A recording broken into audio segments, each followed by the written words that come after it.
데뷔부터 전설이 되기까지 방탄소년단의 6년의 발자취를 한번 짚어보겠습니다. 2013년에 데뷔한 방탄소년단인데요. 데뷔를 한 이후에 학교 3부작, 화양연화 청춘 2부작, 윙스 외전 이런 식으로 자신들만의 이야기를 써가면서 팬덤을 쌓았고 지금은 러브 유어셀프 시리즈로 활동 중에 있습니다. 사실 방탄소년단이 데뷔 때부터 이렇게 주목을 받았던 팀은 아니에요. 2012년이 어떻게 보면은 K-팝에서는 굉장히 격동기였거든요. 그 당시 2012년에 이제 엑소, BAP, 빅스 이런 현재도 그 K-팝에서 주류를 이루고 있는 그런 아이돌 그룹들이 대거 데뷔를 했고요. 어떤 패턴을 이어서 이제 방탄소년단까지 이제 데뷔를 했다고 볼 수가 있는데 2015년이었죠. 그 화양연화 시리즈의 첫 번째 곡 I Need You를 발표를 하면서 그 노래가 방송사에서 진행하는 음악 순위 프로그램 거기서 이제 1위를 올랐고요. 그게 이제 첫 1위를 기록을 했는데 그 이후부터 이제 승승장구를 했다고 볼 수 있을 것 같습니다.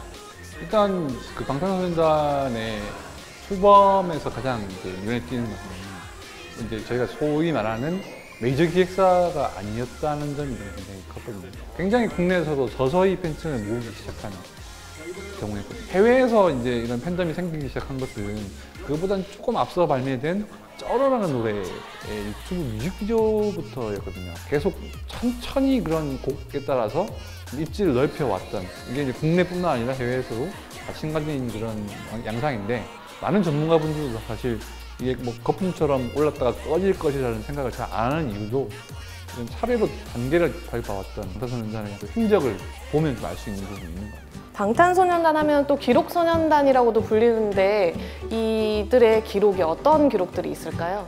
네, 기록소년단의 기록을 읊어보겠습니다.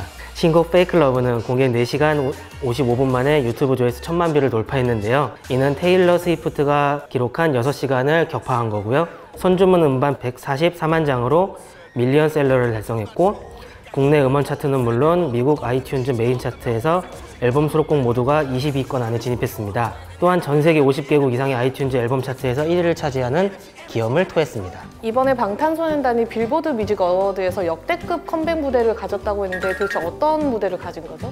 우선 빌보드 뮤직 어워드 자체에서 신곡 컴백 무대를 갖는 것 자체가 역대급이긴 한데, 전체 16개의 공연이 있었는데 그중 15번째였고요. 주목할 만한 거는 다른 가수들을 보면은 퍼포먼스를 도와줄 조형물들이 좀 등장을 했는데, 방탄소년단은 오히려 그 7명의 멤버만 딱 있더라고요. 오히려 그 멤버들의 퍼포먼스에 집중하는 카메라 워킹이라든지, 카메라를 처음에 풀샷으로 들어갔다가 나중에는 관객들의 리액션을 보여주는 장면들, 그런 걸 보면은 방탄소년단의 퍼포먼스에 얼마나 사람들이 기대를 했는지 알 수 있었던 것 같습니다. 가장 맨 앞줄 가운데의 멤버들이 앉게 되는, 그러니까 뭐 카메라도 가장 잘 나오는 위치고요. 멤버들이 얘기하기로는 중간중간에 미국 방송의 경우는 중간 광고가 들어가는데 계속 뭔가 유명한 아티스트들이 직접 본인의 자리까지 찾아와서 인사를 해주고 갔다, 이런 얘기들을 하는 거 보면 정말 그런 뭐 컴백이란 그런 무대를 보인 것도 대단하지만 정말 짧은 시간에 입지가 많이 높아졌다.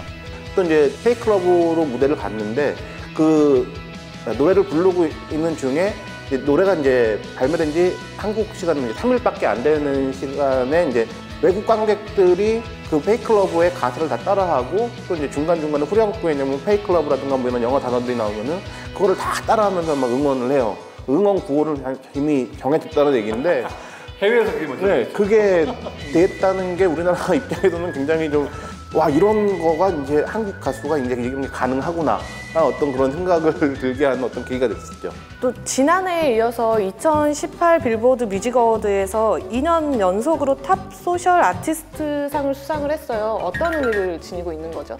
톱 소셜 아티스트라는 것 자체가 팬덤의 힘이 있고, 소셜미디어를 통해 얼마나 자신들을 잘 보여주느냐에 따라서 이 상이 좀 결정된다고 생각을 하는데, 전 세계 아미들이 모여서 방탄소년단의 수상을 밀어줬고, 그 결과로 저스틴 비버, 아리아나 그란데 등을 제치고 방탄소년단이 2년 연속 수상을 했습니다. 생소할 수도 있는 국내에서, 왜냐하면 이 차트가 저스틴 비버가 거의 6년째 장기 적주를 하던 차트였거든요. 근데 지금 작년부터 방탄소년단이 이 타이틀을 뺏어오면서 올해는 차이가 더 많이 났다고 하더라고요. 그러니까 거의 5배 이상의 차이가 나는 투표수가 나왔는데, 이런 의미, 그러니까 우리의 말 한마디 한마디라든지 소셜 미디어를 통해서 그 전 세계 대중들과 소통하는 그런 식의 의미에 대해서 좀 더 생각해보고 우리의 그런 말의 책임감, 무거움 이런 거에 대해서 좀 생각하게 됐다는 그런 소감도 약간 인상을 남겼습니다. 방시혁 대표 입장에서는 방탄소년단이 이제 효자돌일 수밖에 없는데요. 그 미국 빌보드 인터내셔널 파워 플레이어스에 선정이 됐잖아요. 이건 또 어떤 의미를 지니고 있을까요? 음악 업계를 이끄는 리더들을 선정하는 거라고 보시면 되는데 그 중에 한 명으로 방시혁 대표가 선정이 된 거니까 이거는 큰 의미를 지닌다고 할 수 있습니다. 사실 이제 세계적인 제작자 반열에 올랐다라고 볼 수도 있는 거죠. 굉장히 제작자로서는 굉장히 영광스러운 자리인 것 같아요. 이제 또 궁금한 게 갈수록 오르는 방탄소년단의 인기만큼이나 수입도 상당히 많이 오르고 있을 걸로 예상이 되는데요. 최근에 이제 한 게임 업체가 이제 이 빅히트 엔터테인먼트의 지분을 약 25% 정도 인수하면서 이제 인수가가 2,014억 원이라는 이게 약간 지난달 보도였는데 시장가로 따지면 이게 이제 만약 지분이 100%라고 봤을 때는 약 870억 정도 되는 숫자가 되거든요. 이게 한 달 전이었기 때문에 지금 러브 유어셀프 전 티어 이 3집 앨범의 성과가 반영되지 않았어요.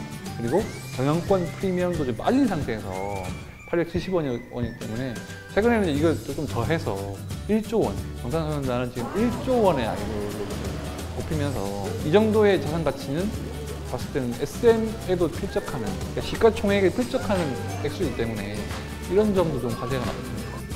사실 이제 방탄소년단이 일으킬 수 있는 어떤 경제 효과라는 측면에서 1조 원이라는 얘기가 처음 나왔던 부분도 있는데요. 싸이가 강남스타일로 인기를 끌었을 때 경제 효과가 얼마나 되냐 했을 때 뭐 1조 원 정도가 될 거다라는 얘기도 있었어요. 이제 근데 지금 방탄소년단은 싸이보다 더한 어떤 성과라는 어떤 평가들이 지배적이거든요. 그런 부분에서 그 1조라는 숫자, 경제 가치가 1조를 넘어간다라고 좀 할 수 있을 것 같은데 한국 음악 산업에서 봤을 때 방탄소년단 한 그룹으로 인해서 전 세계의 K-팝에 대한 관심도를 그만큼 높일 수 있다라고 했을 때 시장 어떤 창출 효과 같은 거를 본다 그러면은 그 1조 원이라는 그 수치가 굉장히 좀 과장되지 않은 거라고 생각할 수 있을 것 같습니다. 전설이 된 방탄소년단을 향한 7자 토크. 저는 방탄소년단의 역대급 기록들을 보면서 신화가 된 소년들, 방탄소년단 팬덤 안에서 방탄소년단 사랑해라는 표현을 보통 하잖아요. 좋아하는 가수가 있으면. 근데 이제 팬들은 보라해라고 합니다. 그냥 방탄소년단 보라. 전 이제 때가 됐다고 생각을 해서 이렇게 빌보드 1위 가자. 사실 이제 방탄소년단이 어떤 목표를 물어보면은 지금 현실에 최선을 다하는 게 우리 어떤 자세인 것 같다라는 말을 굉장히 해왔었는데 오늘은 좀 파격적인 발언을 했어요. 뭐 일단 꿈은 크면 클수록 좋으니까요. 그럼요. 네, 빌보드 핫백 1위 해보고 싶고요. 200도 1위 해보고 싶고요. 그래미도 가고 싶고요. 스타디움 투어도 하고 싶고요.